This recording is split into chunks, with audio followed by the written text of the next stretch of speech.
Joshua chapter 8. And the Lord said unto Joshua, Fear not, neither be thou dismayed. Take all the people of war with thee, and arise, go up into Ai. See, I have given into thy hands the king of Ai, and his people, and his city, and his land. And thou shalt do to Ai and her king as thou didst unto Jericho and her king. Only the spoil thereof and the cattle thereof shall ye take for a prey unto yourselves. Lay thee an ambush for the city behind it.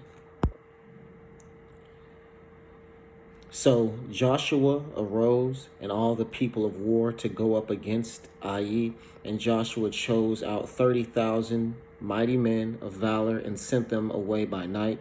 And he commanded them, saying, Behold, ye shall lie in wait against the city, even behind the city. Go not very far from the city, but be ye all ready.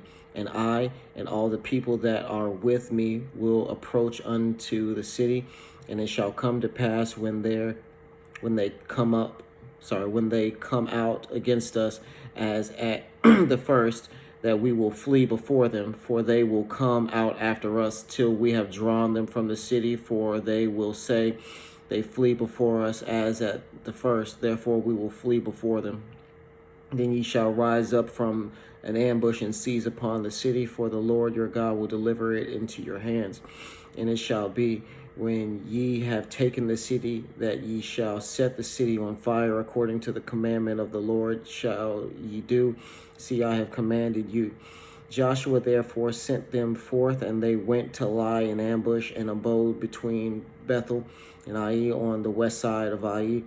But Joshua lodged that night among the people, and Joshua rose up early in the morning and numbered the people, and went up, he and the elders of Israel, before the people of Ai. And all the people, even the people of war that were with him, went up and draw nigh, came before the city, and pitched on the north side of Ai. Now there was a valley between them and Ai, and he took about 5,000 men and set them to lie in ambush between Bethel and Ai and the west side of the city.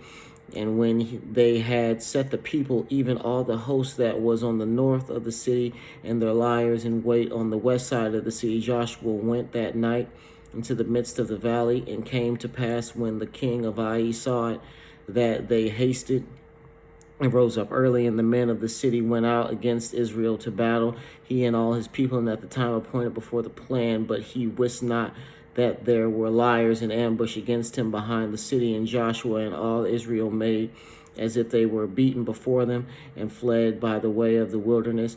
And all the people that were in Ai were called together to pursue after them, and they pursued after Joshua, and were drawn away from the city. And there was not a man left in Ai and Bethel that went not out after Israel. And they left the city open and pursued after Israel. And the Lord said unto Joshua, Stretch out the spear that is in thy hand toward Ai, and I will give it into thine hand. And Joshua stretched out the spear that he had in his hand toward the city. And after the ambush arose quickly out of their place, and they ran as soon as he had stretched out his hand, and they entered into the city and took it, and hasted and set the city on fire. And when the men of Ai looked behind them, they saw, and behold, a smoke of the city ascended up to heaven.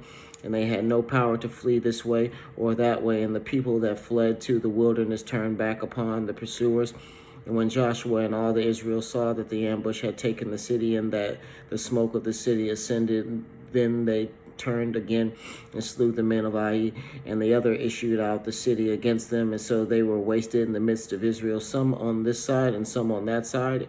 And they smote them, so that none of them remain or escape. And the king of Ai they took alive and brought him to Joshua. And it came to pass, when Israel had made an end of slaying all inhabitants of Ai in the field in the wilderness, wherein they chased them, and where they were all fallen on the edge of the sword, until they were consumed, that all the Israelites returned unto Ai, and smote it with the edge of the sword. And it was so it was, that all that fell that day, before both of men and women, were 12,000, even all the men of Ai. For Joshua drew out his hand back wherewith he stretched out the spear until he had utterly destroyed all the inhabitants of Ai. Only the cattle and the spoil of the city Israel took for a prey unto themselves, according to the word of the Lord, which he commanded Joshua. And Joshua burnt Ai and made it a heap forever, even a desolation unto this day. And the king of Ai he hanged on a tree until eventide. As soon as the sun was down, Joshua commanded that they should take the carcass down from the tree and cast it into the entering of the gate of the city, and raise thereon a great heap of stones that remaineth unto this day. Then Joshua built an altar unto the Lord God of Israel and Mount Ebal, as Moses the servant of the Lord commanded the children of Israel, as it is written in the book of the law of Moses, an altar of whole stones, over which no man hath lifted up any iron. And though offered thereon burnt offerings unto the Lord, and sacrificed peace offerings. And he wrote there upon the stone a copy of the law of Moses, which he wrote in the presence of the children of Israel, and all Israel and their elders and officers and their judges stood on the side of the ark, and on the side before the priests of the Levites, which bear the ark of the covenant of the Lord, as well the stranger. And he that was born among them, half of them over against Mount Gerizim, and half of them over against Mount Ebal. And Moses the servant of the Lord had commanded, before they should bless the people of Israel. And afterward he read all the words of the law, the blessings and cursings, according to all that is written in the book of the law. There was not a word of all that Moses commanded which Joshua read before all. There was not a word of all that Moses commanded which Joshua read not before all the congregation of Israel, with the women and the little ones and the strangers that were conversant among them.